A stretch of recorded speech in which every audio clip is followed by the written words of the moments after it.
박찬대 의원 등 다른 의원님들도 원래 참석하시고자 했었는데요. 다른 일정과 겹쳐서 오늘 기자회견 지금까지는 참석하지 못했다는 점 말씀드립니다. 오늘 저희는 최근 문제가 되고 있는 삼성 바이오로직스 분식회계 건과 관련해서 기자회견을 갖고자 합니다. 이제 17일 날 감리위원회가 열리고요. 또 다음 주로 증선위가 예고되어 있습니다.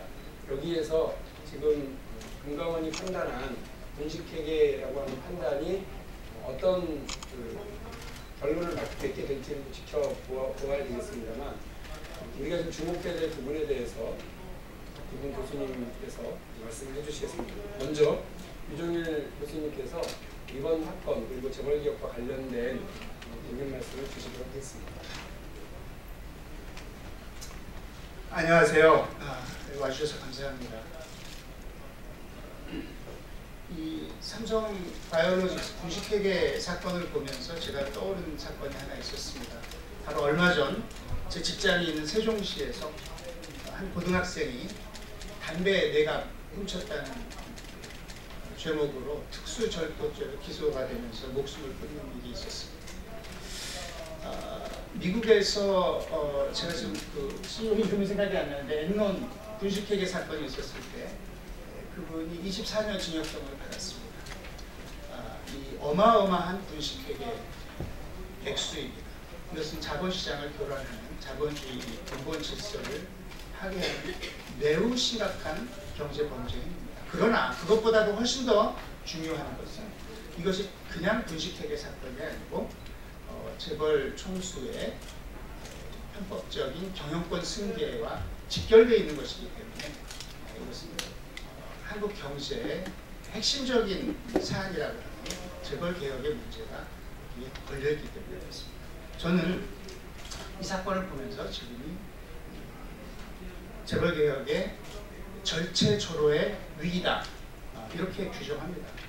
이 국어사전에 없는 말입니다. 절체절명의 위기라고 하죠. 그런데 위기라는 것이 아시는 대로 위험한 순간이기도 하고 또 기회의 순간이기도 하고 그런 뜻인데, 제가 그걸 분명히 하기 위해서 절체절호로 바꿨습니다.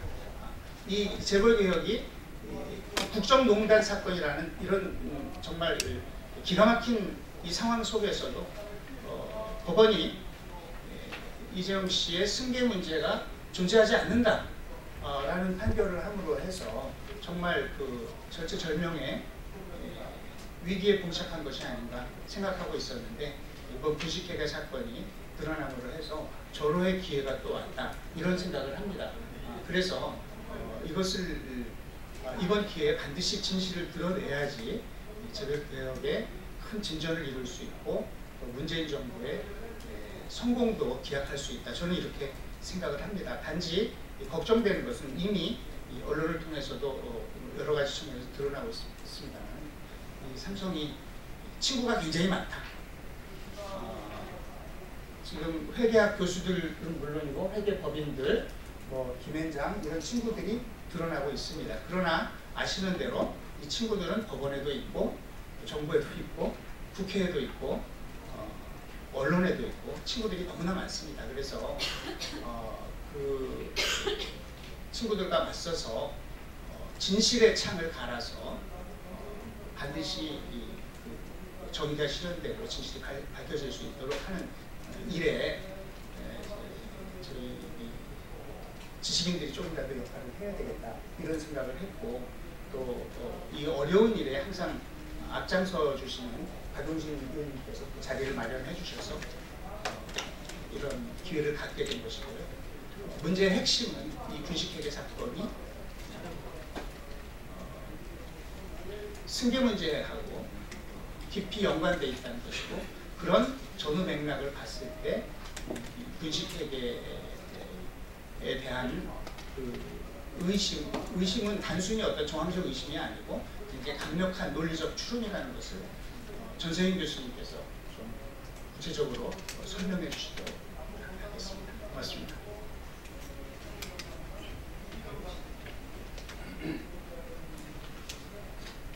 예, 국민 여러분 안녕하십니까. 오늘은 삼성 바이오로직스 고의적 분식회계 사건과 제일모직 삼성물산 합병 사건과의 관련성과 관련해서 국민 여러분께 진실을 알려드리고자 이 자리에 섰습니다.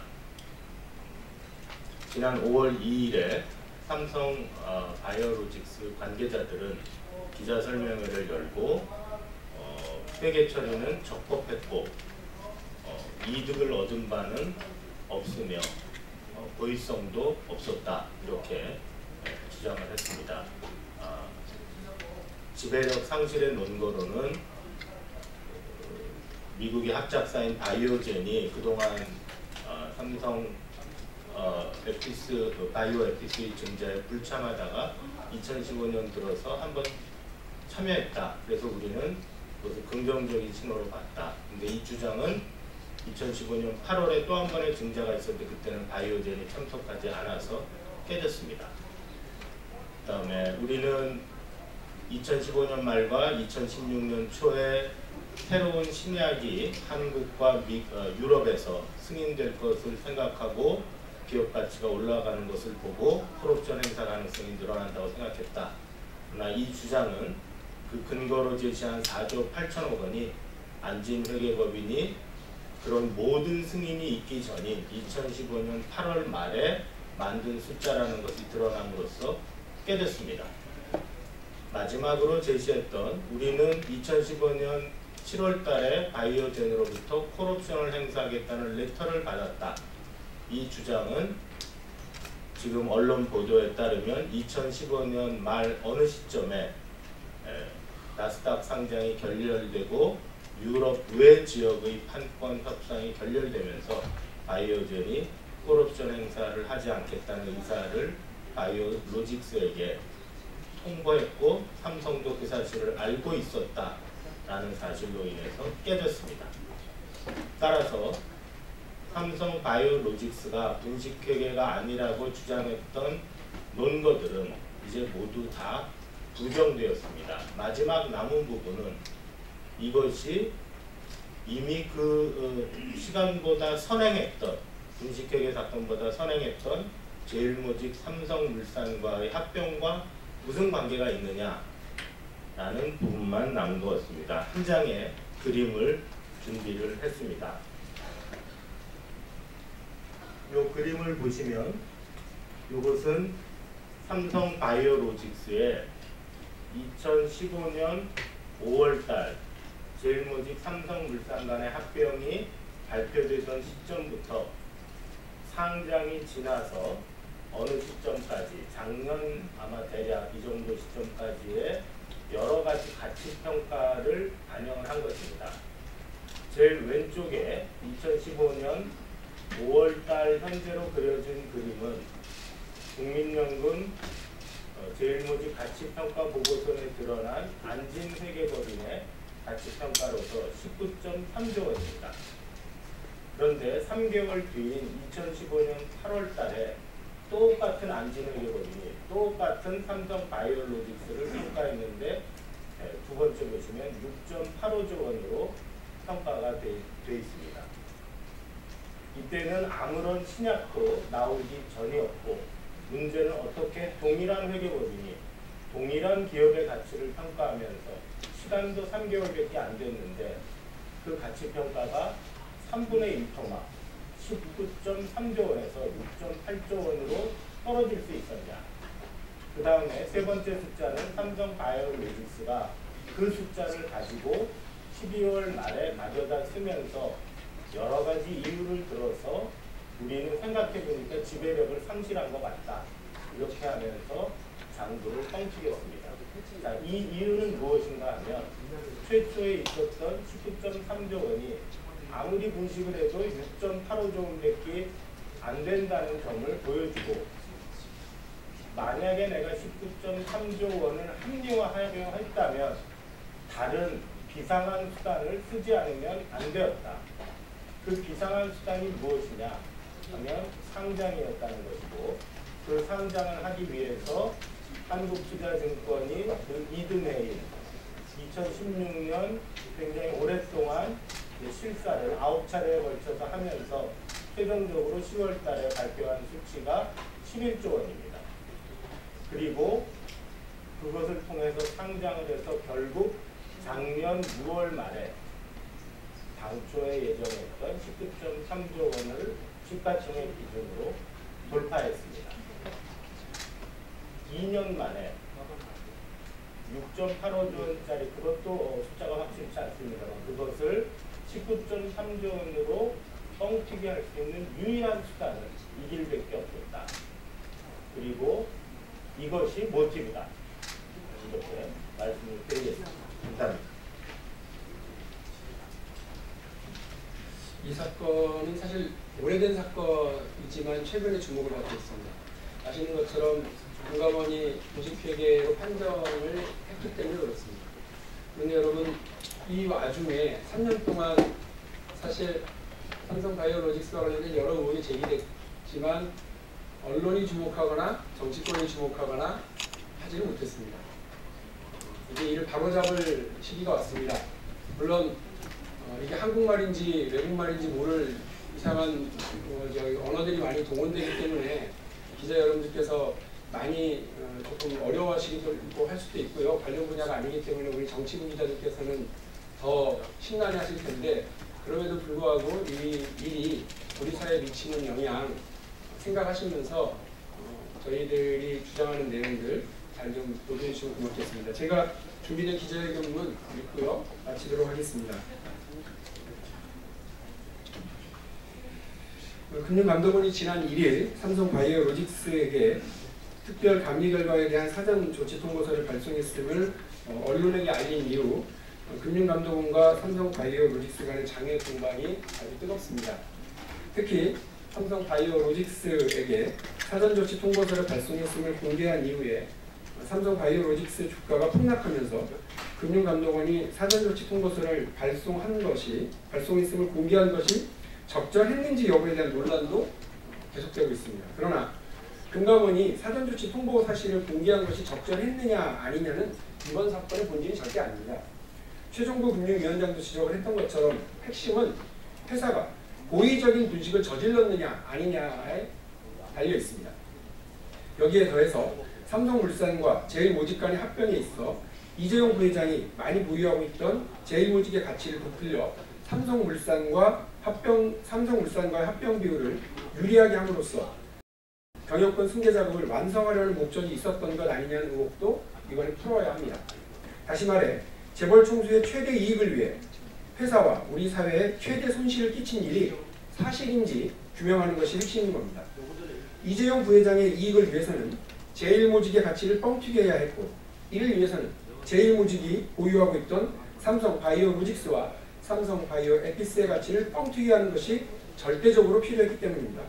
따라서 회사가 고의적으로 분식을 저질렀느냐를 판단하기 위해서는 그동안 언론을 통해 제기된 바와 같이 2015년 8월 말 기준 안진회계법인이 평가한 삼성바이오에피스 가치가 공정했느냐, 그리고 이렇게 평가한 수치를 가지고 바이오젠의 콜옵션 행사 가능성을 근거로 삼성바이오에피스에 대한 평가를 변경한 것이 과연 적정했는지를 냉정하게 판단하면 될 일입니다. 저는 삼성바이오로직스의 분식 회계권과 관련해서 다음과 같이 6가지 논란을 포함해 모든 의혹에 대해 신속하고도 공정한 심의가 이루어지기를 촉구합니다. 첫 번째, 언론 보도에 의하면 삼성바이오로직스가 안진회계법인에게 가치평가를 의뢰했을 때 안진회계법인이 같은 회사를 2번 평가할 수 없다고 거절한 바가 있습니다. 그런 안진회계법인이 삼성물산과의 용역계약에 따라 작성한 보고서를 삼성바이오로직스의 재무제표 작성을 위한 자료로 사용해도 되는 것인지를 판단해야 됩니다. 두 번째, 삼성바이오로직스에 대해 2번 평가할 수 없다고 거절한 안진회계법인이 삼성바이오로직스에게 먼저 관계회사로 평가 기준을 변경하라고 한 것은 맞는지. 세 번째, 안진회계법인이 스스로 에피스로부터 구체적인 자료를 제공받지 못해서 세부적인 기업가치 분석을 수행하지 않았다라고 지적한 자료를 가지고 재무제표를 작성하는 데 사용하는 것이 타당한 것인지. 네 번째, 2015년 12월 말 현재가 아닌 2015년 8월 말 현재의 자료를 가지고 재무제표를 작성한 것이 타당한지. 다섯 번째, 국제회계기준 1110호 BC 124에서 IASB 즉 국제회계기준위원회는 시장 상황의 변화만으로는 연결 결론에 변화를 주지 않을 것이라고 생각한다고 했는데 삼성바이오 에피스의 기업 가치가 상승해서 콜옵션 행사 가능성이 커졌다는 이유로 종속회사를 관계회사로 변경하는 것이 타당한지. 마지막 6번째, 삼성바이오 에피스 바이오 시뮬러 제품이 한국에서 판매 승인을 받은 것은 2015년 9월과 12월, 유럽에서 판매 승인을 받은 것은 2016년도의 일인데 판매 승인을 받기도 전에 안진회계법인이 2015년 8월 31일을 기준으로 삼성바이오 에피스의 기업 가치를 DCF, 즉 현금 흐름 할인법을 사용해서 5조 2,726억 원을 평가한 것이 타당한 것이냐에 대한 치열한 논쟁이 있어야 할 것입니다. 또한 금융위원회는 거래소 유가증권시장 상장 규정 개정 당시에 자본시장 국장으로 규정 개정을 승인했던 김학수 감리위원장과 삼성바이오로직스에 대한 감리를 실시하여 무혐의 처리한 한국공인회계사회 소속 위탁감리위원장에 대해 제척 사유가 있는지 면밀히 검토해서 제척시키든지 아니면 자진해서 기피하도록 함으로써 감리위원회가 공정성 시비에 휘말리지 않도록 조치해야 할 것입니다. 마지막으로 본 사건의 중대성을 감안해 볼 때 금융위원회, 감리위원회 및 증권선물위원회는 공정한 잣대를 가지고 신속하게 심리함으로써 모든 의혹을 해소하고 실체적 진실을 발견해 주시기를 기대합니다. 만일 금융위 감리위원회 및 증권선물위원회 심리 결과가 이러한 의혹 등을 제대로 해소하지 못한다면 저는 당과 함께 정무위원회를 통해 청문회를 진행하거나 더 나아가서는 국정조사를 실시해서 국민 앞에 이 엄청난 의혹을 제대로 밝힐 것을 분명하게 밝혀드립니다. 네, 이상입니다. 고맙습니다.